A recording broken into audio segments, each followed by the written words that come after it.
Ez nizanim we navê lîstika komara dînan şermola bihîst bû yan na. İhtimale we bihîst be. Salên notî de li navenda çanda Mezopotamyayê teatra jiyanan û lîstikeke bi navê komara dînan şermola li dar xist. Komara dînan şermola ji aliyê nivîskar Helîm Yûsuf be hatiye nivîsandin. Di komarê de dîn hene. Hemû dînin, hemû wezîr dînin, serokwezîr jî dîn e, yê ku komarê radihîne jî dîn e. Hemû dînin û ew radibin komarê ava dikin. Tiştekî balkêş bû, lîstikekî gelekî biheyecan bû, gelekî bi kêf bû û gelekî ji wê hatibû hezkirin.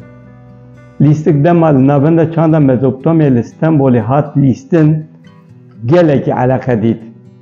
Gelek rojan jî du seans bi ser hev de hate lîstin. Dînan komar ava dikir.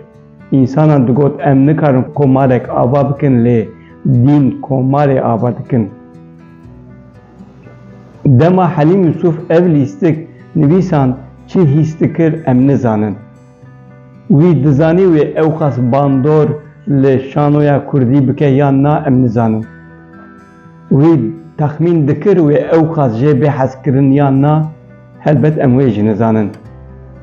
Lê bi lîstina vê lîstikê hem lîstikvanên teatra jiyanan û gelekî kêfa wan hatibû, hem jî gelekî kêfa Helîm Yûsuf hatibû ku çîrokek wî bûbû lîstik, gelekî hatibû ecivandin û li gelek bajaran hatibû lîstin.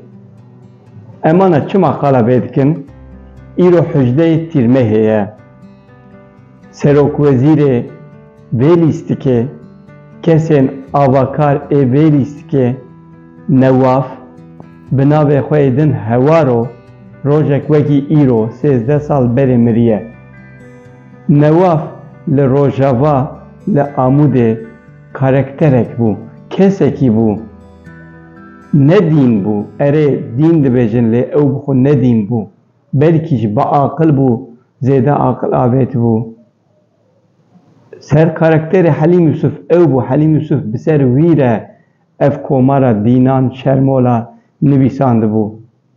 Paşê Helîm Yûsuf li ser wî nivîseke di diyarnamê de jî nivîsand di dema wefata wî de. û îro jî salvegera wî ye loma Helîm Yûsuf ev çîrok û ew kes yani Newaf bi bîra me xist.